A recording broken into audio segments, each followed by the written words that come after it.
जो कछु कहूँ तुम्हारी कृपा, मोते कछु न बसाए। तीर्थों को भी पवित्र करने वाले मंचासीन महात्मा गण और संपूर्ण सत्संग के वचनों को सुनने के लिए उपस्थित आत्मीय जनों, अभी रामचरितमानस सारस्वतिक उत्तरकांड से श्री राम संकादिक संवाद का पाठ किया गया। बड़ी शुद्धता पूर्वक आदरणीय श्री श्रवण कुमार बाबा ने पाठ किया। उसके बाद कुछ बच्चियों ने स्वागत गान किया।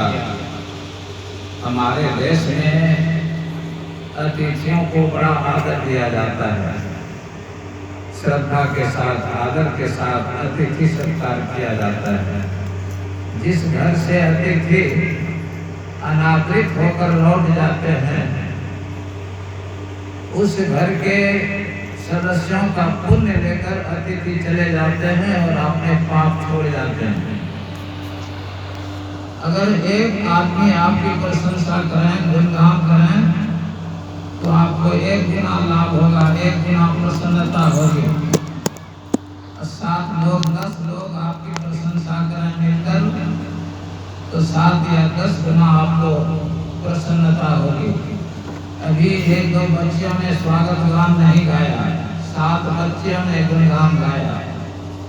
और गुणगान करना, प्रिय वचन बोलना अतिथि सत्कार का ही एक अंग है। प्रिय वाक्य प्रदानेन सर्वे तुष्यन्ति जन्तवः, तदेव वक्तव्यम। बचने का दरिद्रता। कहते हैं कि प्रिय वाक्य बोलने से सभी जीव प्रसन्न होते हैं। पशु पक्षी भी प्रसन्न होते हैं प्रिय वाणी सुनकर। कड़ी वाणी भी समझते हैं पशु पक्षी, और मीठी वाणी भी समझते हैं। तो स्वागत सत्कार किया गया महात्माओं का। और स्वागत गान जो था वह अंगिका भाषा में था। यह अंग देश है, यहाँ हम लोग अंग भाषा बोलते हैं। तो बच्चियों ने अपनी मातृभाषा में स्वागत गान गाया। यह भी एक अच्छी बात थी। तो इस सत्संग का आयोजन डॉक्टर साहब हर साल करवाते हैं, शिविर लगवाते हैं, लोग ध्यान करते हैं, महात्मा लोग आते हैं, सत्संग होता है। डॉक्टर प्रभु जी पूज्य गुरु सेवी भगत बाबा की सेवा में मेरी बहुत दिनों तक रहे हैं, और तब से इनका आचार विचार बदला नहीं है। इनमें नम्रता है, भक्ति भावना है, अहंकार नहीं है। ऐसे पुत्र को जिन्होंने जन्म दिया है वे भी बड़े भाग्यशाली हैं। पिता का गुण पुत्र में आता है। कहा गया है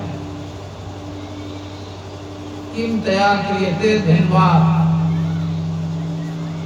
या न दुग्धे न गर्भिणी, को अर्थ पुत्रेण जाते न या न विद्वान न भक्तिमान। कहते हैं उस गाय के खरीदने से क्या फायदा जो गाय गर्भ धारण नहीं करती है, दूध नहीं देती है।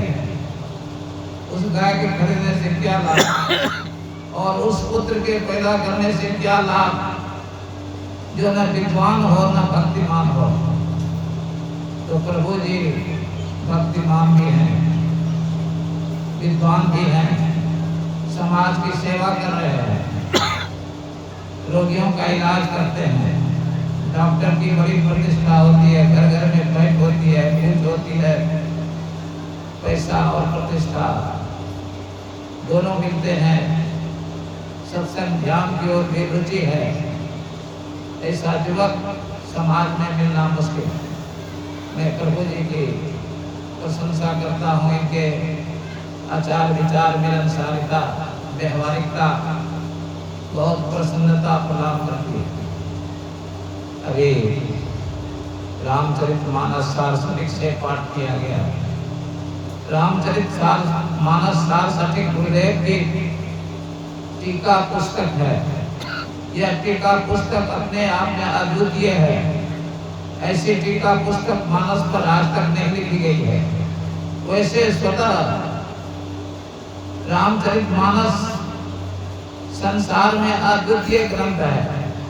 रामचरितमानस जैसा ग्रंथ आज तक किसी भी देश में और किसी भी युग में नहीं लिखा गया है।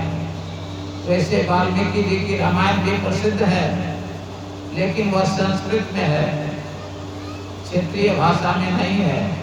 उसकी उतनी प्रसिद्धि नहीं हो सकी जितनी प्रसिद्धि रामचरितमानस की हुई। रामचरितमानस प्रायः घरों में मिलते हैं, लोग पाठ करते हैं। भक्ति भावना पढ़ाने वाली पुस्तक है, भक्तिमय ग्रंथ है। तो भगवान श्री राम राज्याभिषेक के बाद, राजगद्दी पर बैठने के बाद एक दिन अयोध्या के अंदर गए, एक उपवन में, फुलवाड़ी में। साथ में कौन कौन थे? भरत जी, लक्ष्मण जी, शत्रुघ्न जी और हनुमान जी भी थे। एक बार भ्रातन सहित राम एक बारा संग परम प्रिय पवन कुमारा, सुंदर उपवन देखन गए, सब तरु कुसुमित पल्लव नए। कहते हैं श्री राम एक बार सुंदर उपवन देखने के लिए गए। सायंकाल या अपराह्न काल गए होंगे। तीनों भाई भी हैं, हनुमान जी भी हैं। श्री राम को भाइयों से बड़ा प्रेम है, भाइयों को भी श्री राम से बड़ा प्रेम है। एक दूसरे से बैर नहीं करते हैं, प्रेम करते हैं। और हनुमान जी सेवक हैं भगवान के। और कैसे सेवक हैं? संग परम प्रिय पवन कुमारा, परम प्रिय हैं भक्त हनुमान जी। भाइयों से भी प्रिय हैं हनुमान जी। सेवक बड़ा प्रिय होता है। भगवान के ऋणी होते हैं भक्त, लेकिन हनुमान जी ने भगवान को ही अपना ऋणी बना लिया। लंका मैया की, सीता मैया की खोज में गए लंका हनुमान जी, वहां पकड़े गए, उनको मार भी लगी। लोगों ने शहर में, राक्षसों ने शहर में घुमाया। कोई बाल नोचता होगा, कोई लात मारता होगा, कोई थूकता होगा, कोई गाली देता होगा। पूरे शहर में बाजे गाजे के साथ घुमाया। फिर आग में, उसमें आग लगा दी गई। शांत भाव से सहते रहे अत्याचार राक्षसों का। भगवान के पास आए तो भगवान से नहीं कहा, भगवान आपकी सेवा में मेरी बड़ी बेइज्जती हुई, बड़ा अपमान उठाना पड़ा, अब मैं आपकी सेवा नहीं करूंगा, ऐसा हनुमान जी ने नहीं कहा। तो भगवान ने कहा कि तुमने मुझे अपना ऋणी बना लिया, मैं तुम्हारा ऋणी हो गया। आज देखिए चौराहे चौराहे पर हनुमान जी की मूर्तियां हैं। अब भगवान श्री राम की चौराहे चौराहे पर नहीं है। भगवान ने, श्री राम ने हनुमान जी को अपने से भी अधिक प्रतिष्ठा संसार में दिला दी। तो हनुमान जी बड़े प्रिय सेवक थे। एक उपवन देखने गए पांचों, और उपवन में क्या स्थिति थी? सब तरु पुष्पित पल्लव नए, सभी वृक्षों में फूल लगे हुए थे, खिले हुए थे, नए पत्ते भी आए हुए थे, बसंत ऋतु थी। कहने का मतलब जानी समय सनकादिक आए, तेज पुंज गुणशील सुहाए। सनकादिक ऋषि आ गए भगवान के पास फुलबाड़ी में। सनकादिक ऋषि जान गए कि भगवान के साकेत जाने का अवसर आ गया है। जब ये थोड़े दिनों में संसार से चले जाएंगे, वैकुंठ बड़ा अच्छा अवसर है, ज्यादा भीड़ भाड़ नहीं है, हम लोग चलें उनसे भक्ति की याचना करें। चार भाई थे सनकादिक ऋषि, सनक, सनंदन, सनातन, सनत कुमार। बड़े तेजस्वी थे, बड़े शीलवान थे, बड़े तपस्वी थे, ब्रह्मा के मानस पुत्र थे। पहले ब्रह्मा जी मानसिक सृष्टि करते थे, मन से सोचते थे कि यह हो जाए, वह हो जाए, वैसा हो जाता था। पीछे ब्रह्मा जी की इच्छा भी नर मादा, नर स्त्री पुरुष से सृष्टि हो, तो उन्होंने चार ऋषियों को पैदा किया, सनकादिक ऋषियों को। कहा बेटे पुत्रों, तुम मानवीय सृष्टि का विस्तार करो। तो इन लोगों ने कहा कि पिताजी हम लोग मानवीय सृष्टि का विस्तार नहीं करेंगे, हम लोग सत्संग करेंगे, ध्यान करेंगे, धर्म का प्रचार करेंगे। ब्रह्मा जी बड़े निराश हो गए, तब नारद जी को पैदा किया। नारद जी भी मुकर गए, कारस जीवन जीने के लिए पुत्रोत्पत्ति करने से इनकार कर गए। तब 7 ऋषियों को पैदा किया, उन लोगों ने यह मानवीय सृष्टि चलाई। ये सनकादिक ऋषि 5 वर्ष की अवस्था के लगते थे, लेकिन 5 वर्ष की अवस्था के नहीं थे। जब से सृष्टि है तब से हुए हैं, लंबी आयु वाले थे, अभी भी होंगे। एक ऋषि से चारों भाइयों ने कहा हम लोगों को बालक, 5 वर्ष की बालक की तरह रहने दीजिए, आशीर्वाद दीजिए। हम लोग लगा कि 5 वर्ष की अवस्था के हैं। ऋषि ने पूछा क्यों ऐसा वर मानते हो? कहा कि बच्चे में ईर्ष्या होती है, द्वेष होता है, लालच होता है, लेकिन काम भाव नहीं होता है 5 वर्ष के बच्चे में। 5 वर्ष की उम्र के हम लोग बने रहेंगे, काम भाव नहीं जगेगा तो ध्यान भजन करने में सुविधा होगी। ऋषि ने कहा कि तुम्हारा विचार अच्छा है, तुम लोग 5 वर्ष की अवस्था के ही बने हो। तो 5 वर्ष की अवस्था के हैं, नंगे रहते हैं, कभी ब्रह्मलोक में रहते हैं, कभी धरती पर आते हैं, सत्संग करते हैं, कराते हैं, भक्तों का मार्ग निर्देशन करते हैं। और 5 वर्ष की अवस्था का बालक अगर नंगा हो तो लोगों को बुरा नहीं लगता है, नंगे बच्चे भी अच्छे लगते हैं। कोई वयस्क आदमी नंगा समाज में घूमे तो यह अपराध है, समाज में नंगा नहीं घूमना चाहिए। जंगल में आप रह सकते हैं। महावीर स्वामी जैन धर्म के आचार से जंगल में नंगे रहते थे। बहुत से महात्मा अभी भी जंगल झाड़ पहाड़ पर नंगे रहते हैं। समाज में नग्न होकर घूमना अच्छा नहीं। तो कहते हैं ब्रह्मानंद सदालय लीना, कहते हैं कि ब्रह्मा के नंद हैं, ब्रह्मा के पुत्र हैं और ध्यान में लीन रहा करते हैं। देखने में बालक की तरह लगते हैं, लेकिन बहुत वर्ष के हैं। देखत बालक बहुत कालीना,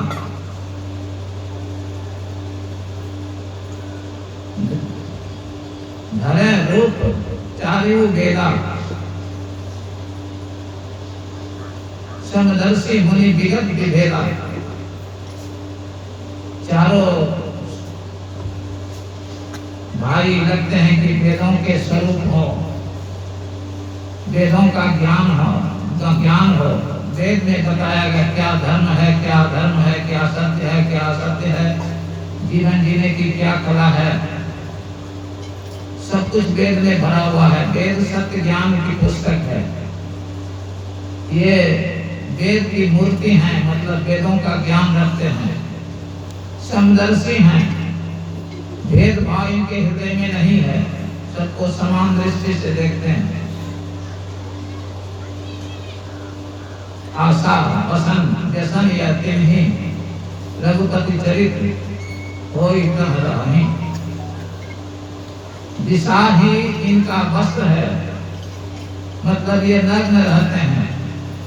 इनको एक व्यसन है, व्यसन आदत, बुरी आदत को भी व्यसन कहते हैं। किसी को नशा पीने का व्यसन है, किसी को जुआ खेलने का व्यसन है, किसी को व्यभिचार करने का व्यसन है। व्यसन जब बुरी आदत लग जाती है छूटती नहीं है।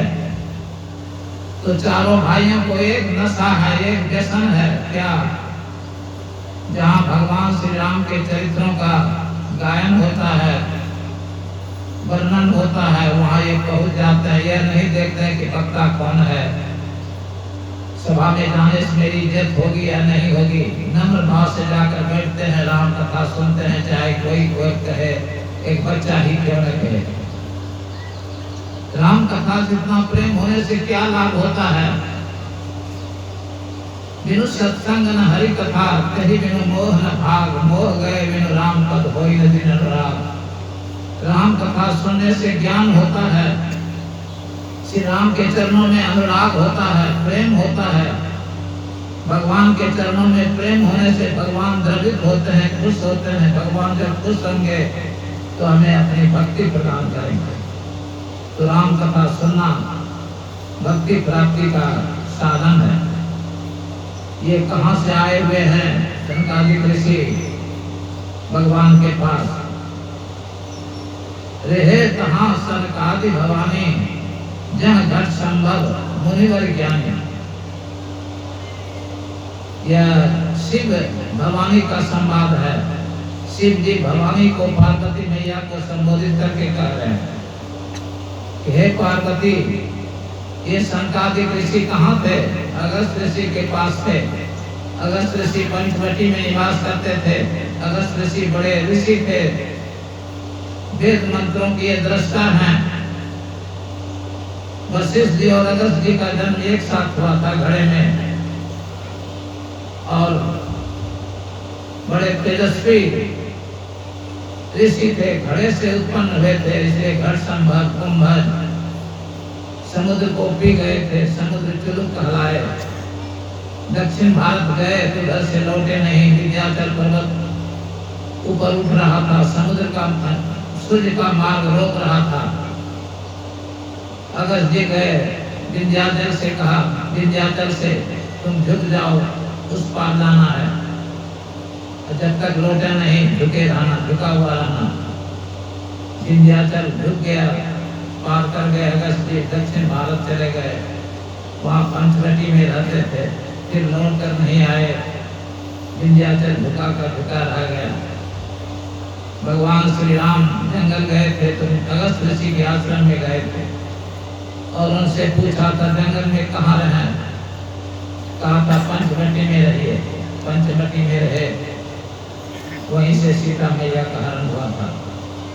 तो अगस्त जी के पास कथा श्रवण करने के लिए चारों ऋषि गए हुए थे, वहां से आए हुए हैं।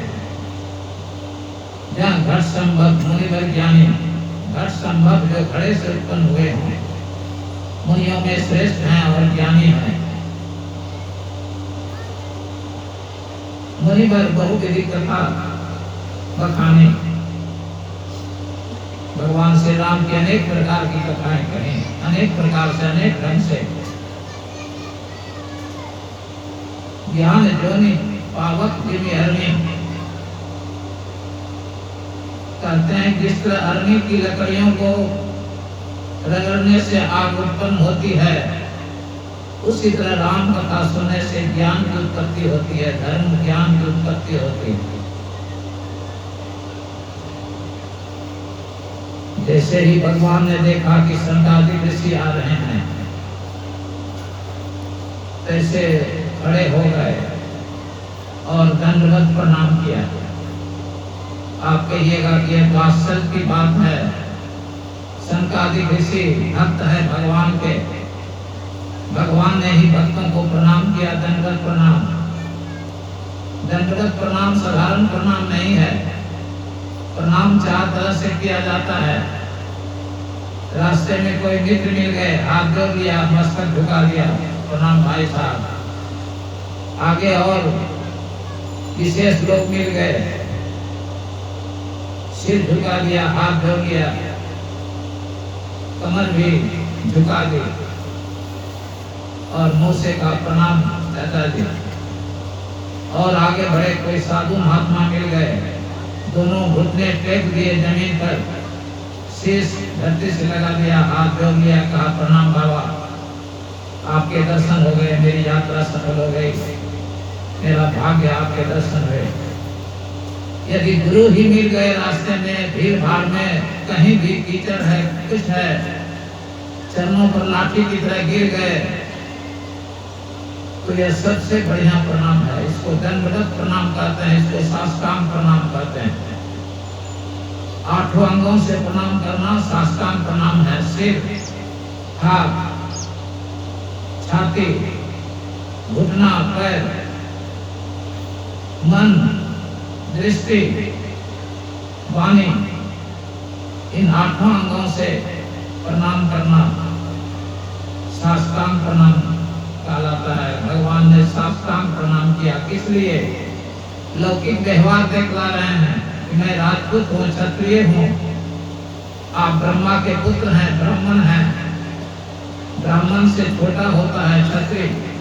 लौकिक व्यवहार, लौकिक शिष्टाचार दिखा रहे हैं, गिर गए। देखिए भगवान में कोई भी अभिमान नहीं है। जब अतिथि आ जाते हैं प्रणाम किया जाता है, आगे बढ़कर लाए जाते हैं, अगवानी की जाती है। इन्हें कि बैठे रह गए कुर्सी पर, आगे नहीं बढ़े, मुस्कुराए नहीं, इस तरह अतिथि सत्कार नहीं किया जाता है। भगवान ने आगे बढ़कर दंडवत प्रणाम किया और स्वागत पूछना चाहिए, बाबा क्या हाल चाल है, कैसे हैं, स्वास्थ्य ठीक है, कोई दिक्कत तो नहीं है, यह सब शिष्टाचार है। स्वागत पूछा। और अगर घर द्वार है तो बैठने के लिए कुर्सी बिछा दी, चौकी बिछा दी, बिछावन बिछा दिया। लेकिन भगवान फुलवाड़ी में है, वहाँ बिछावन नहीं है, चौकी नहीं है। स्वयं भगवान भाइयों और भक्त के साथ धरती पर बैठे होंगे, दूध पर बैठे होंगे, तो अपना पीताम्बर दुपट्टा ऐसे बिछा दिया, बैठिए। शंकादिक ऋषि संकुचित हो रहे हैं कि भगवान के दुपट्टे पर कैसे बैठे। हमारे भगवान हैं, नहीं बैठना चाहते हैं। भगवान के सौंदर्य को, रूप को देखकर मगन हो गए, आंखों से अश्रु की धारा बह रही है। भगवान हाथ जोड़े खड़े हैं ऐसे,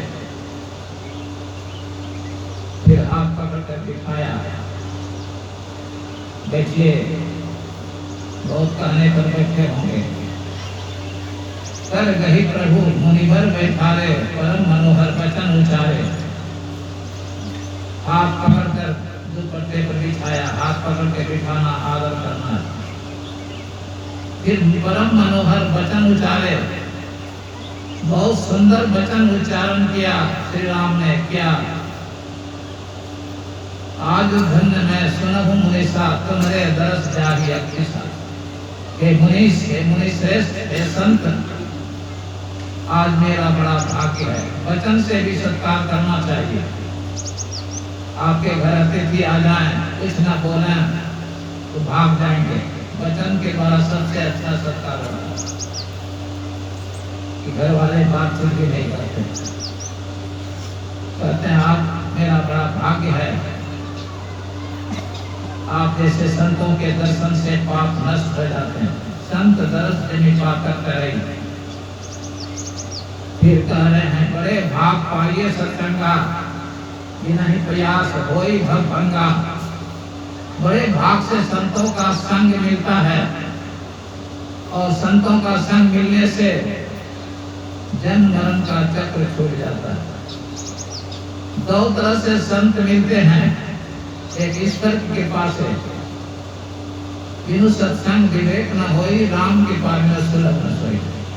सत्संग में विवेक धर्म धर्म का ज्ञान प्राप्त होता है और सत्संग होता है भगवान ईश्वर की कृपा से। पुण्य पुण्य बिनु मिलहि न संता, सत्संगति संस्कृति करंता। अगर हमने पूर्व जन्म में अच्छे कर्म किए हैं तो उन अच्छे कर्मों के प्रभाव से भी संत मिलते हैं, सत्संग मिलता है, सत्संग मिलता है तो आवागमन का चक्र मिट जाता है। श्री राम आगे कह रहे हैं, संत संग अकबर कर कामी भरकर पंथ कहानी संत कभी को भी श्रुति पुराण सरगर। श्री राम अपनी ओर से कुछ नहीं कह रहे हैं, संकादिक ऋषि से कह रहे हैं कि जो संतों की संगति करता है वह मोक्ष की प्राप्ति करता है, परम मोक्ष की ओर बढ़ता है। जो विषयी लोगों की संगति करता है वह संसार में फंसता है, जन्म मरण के चक्र में पड़ता है। कहानी संत कवि कोविद श्रुति पुराण सदग्रंथ। श्री राम कहते हैं कि मैंने कहा, ऋषि मुनि कहते हैं, सदग्रंथ कहते हैं, पुराण कहते हैं। अपने ऊपर श्री राम नहीं लेते हैं कि मैं कह रहा हूँ, मैं ज्ञानी हूँ। हमारे गुरु महाराज इसी तरह कहते थे, संत कबीर साहब ने कहा, नानक साहब ने कहा, अपने ऊपर नहीं लेते, अपने कुछ की बातें। आप कहिएगा कि कोई उदाहरण दीजिए जिससे संत की संगति से कोई मोक्ष की ओर गया हो। रत्नाकर बड़ा पापी था, लुटेरा हत्यारा था। देवर्षि नारद की संगति में आदि कवि वाल्मीकि बन गए। अंगुलीमाल भी भगवान बुद्ध की संगति से भिक्षु बन गए। और पुराण में कथा है, एक सौबरी नामक ऋषि थे, बड़े तपस्वी थे, नदी में डुबकी लगा कर रहते थे और तपस्या करते थे। एक बार मछली और मछला को देखा आपस में विचरते हुए अपने संतान के साथ। सौबरी मुनि के मन में पारिवारिक जीवन की इच्छा जगी। ये मछली मछले कितने आनंदित हैं, बच्चों के साथ तैर रहे हैं। उनकी इच्छा होगी हम भी पारिवारिक जीवन जिए। मानधाता नामक राजा के पास गए, उन्हें 50 पत्नियां थी। कहा कि एक पुत्री दीजिए, पारिवारिक जीवन बिताना चाहता हूँ। बूढ़े थे। राजा ने कहा कि जाइए अंदर महल में, अगर कोई तैयार हो जाए कर लीजिए। इन्होंने सुंदर रूप बना लिया युवावस्था का। अंदर गए, 50 पुत्रियां तैयार हो गए विवाह करने के लिए। विवाह किया, विश्वकर्मा को बुलाकर महल बनवाया। सिद्धियां थी ही, सारी सुख सुविधाएं जुटा ली। पारिवारिक जीवन जीने लगे, बाल बच्चे हुए। जब अधिक लोगों की संख्या बढ़ती है, परिवार में अनबन होती है, टेंशन होता है, एक दूसरे का विचार नहीं मिलता है, लड़ाई झगड़ा होता है। वही हालत हो गई। पछताया कि मैं चक्कर में पड़ गया, घर द्वार छोड़ा, जंगल चले गए, फिर साधना करने लगे। देखिए क्षण भर की संगति में सौबरी संसार में फंस गए। रत्नाकर क्षण भर की संगति में ऋषि बन गए, आदि कवि वाल्मीकि बन गए। तो भक्ति की कामना करके संतादिक ऋषि वैकुंठ चले गए। बोलिए श्री सद्गुरु महाराज की जय।